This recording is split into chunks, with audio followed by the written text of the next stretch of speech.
wonder if there's going to be guitars in the kingdom. It's just basically a harp. There probably will be. Strings. There's going to be food.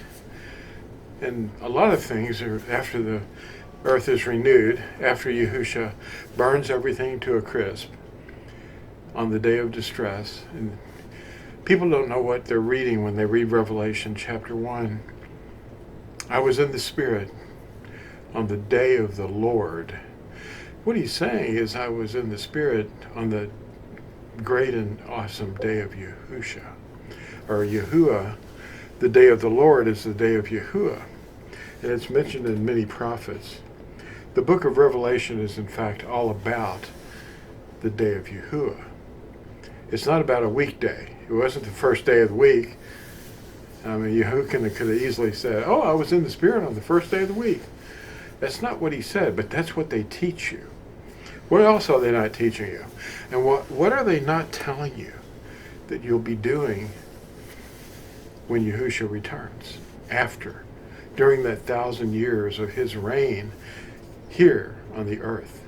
Not somewhere up in the stars or moons or planets or any of that. You're going to be here on earth. They're not telling you. So why is that? Let's make this quick video, and you'll have to look some scriptures up. I'm not going to do all the work for you. I want you to read for your homework Deuteronomy 5, verses 6 through 22. That's the Ten Commandments. And I'm going to read Deuteronomy 4, that's just before that. And he's talking about the Ten Commandments are going to be these words that shall come upon you. Deuteronomy 4:30 says, in your distress, when all these words shall come upon you in the latter yomim, in the latter days, then you shall return to Yahuwah your Elohim, and shall obey his voice. And the rest of your homework is Deuteronomy 30, verses 1 through 20. And then finally read Revelation 22, verse 14. Now that's just your homework. You need to know these things. What will we be doing after Yahusha returns? Well, the answer is we'll be observing his feasts, not Satan's. That's what we're doing. Well, most of us are trained in doing. We're observing satanic holidays. We're tricked again. And this is just a reminder. It's so easy to control the masses with repetition. Because the word L-O-R-D is the English word for a Hebrew word, B-E-L, which is B-A-A-L, or H1167 in the concordance. Now, if L-O-R-D is B-A-A-L, and the translators replaced Yahusha's name, which is H3091, with J-E-S-U-S, it's very likely that J-E-S-U-S is L-O-R-D. You might want to back that up and listen to what I just said, because it's not really easy to pick up on this stuff. If J-E-S-U-S is L-O-R-D, and L-O-R-D is the translation of the Hebrew B-A-A-L, then we've got problems, because people are listening to the wrong one. So what will we be doing? We'll be observing the festivals of Yahuwah, not Satan's festivals. Listen to Zechariah, that's Zechariah, chapter 14, verses 16 through 21. Now this is what we'll be doing. That's Zechariah 14, verses 16 through 21. quote, "And it shall be that all who are left from all the nations which came up against Jerusalem shall go up year after year to bow themselves to the sovereign Yahuwah Sabaoth, and to observe the festival of Sukkot. And it shall be that if any one of the clans of the Eretz does not come up to Jerusalem to bow himself to the sovereign Yahuwah Sabaoth, on them there is to be no rain. And if the clan of Mitzrayim does not come up and enter in, then there is no rain. On them is the plague which Yahuwah plagues the nations, who do not come up to observe the festival of Sukkot.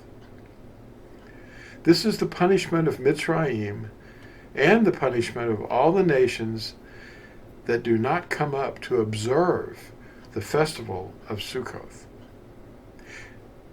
In that Yom, Kodesh to Yahuwah shall be engraved on the bells of the horses, and on the pots in the house of Yahuwah shall be like the bowls before the altar.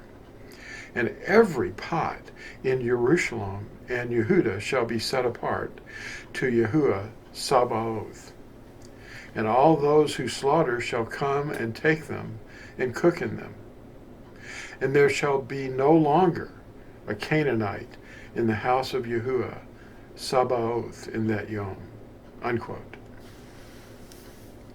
Now that phrase that's going to be engraved on the pots and the bells of the horses, Kodesh to Yahuwah, that was the phrase that was written on the golden headpiece of the high priest that was engraved in the wilderness while the 1.5 million Israelites were wandering in the wilderness because they didn't go in. They were afraid. Yahuwah is now restoring us to his covenant of love, calling us back to obedience to his 10 commandments. Why did Yahuwah scatter us into the nations? Because we were disobedient. Deuteronomy 4, 27 through 29, just 2 verses. I have to get rid of these little notices. Now this is Deuteronomy 4, verses 27 through 29. Quote, "And Yahuwah shall scatter you among the peoples, and you shall be left few in number among the Goyim, where Yahuwah drives you." Goyim is the Hebrew word for Gentiles or nations. And there, in the midst of the scattering, wherever he scatters you, and there you shall serve mighty ones, the work of men's hands, wood and stone, which neither see nor hear, nor eat nor smell. But from there you shall seek Yahuwah your Elohim, and shall find, when you search for him with all your heart and with all your being. Now that's, the next verse is what I read to you earlier. "In your distress, when all these words shall come upon you in the latter Yomim," the latter days, "then you shall return to Yahuwah your Elohim, and shall obey his voice." He's going to gather us from where he scattered us.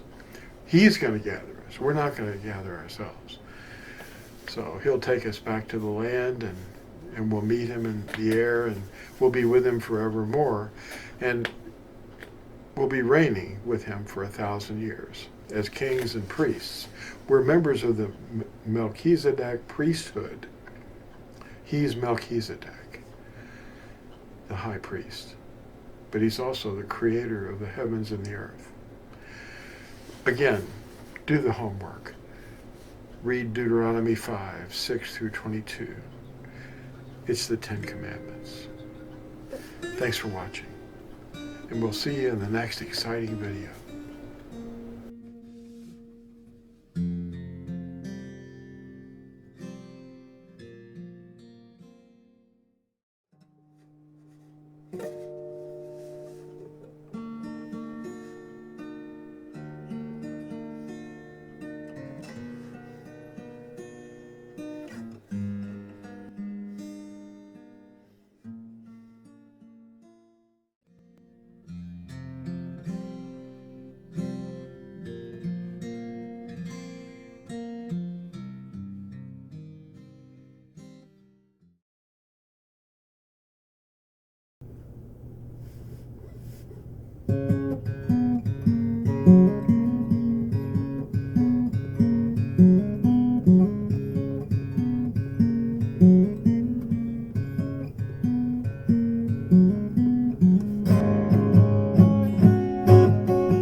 It's Helplessly Hoping by Crosby, Stills, and Nash.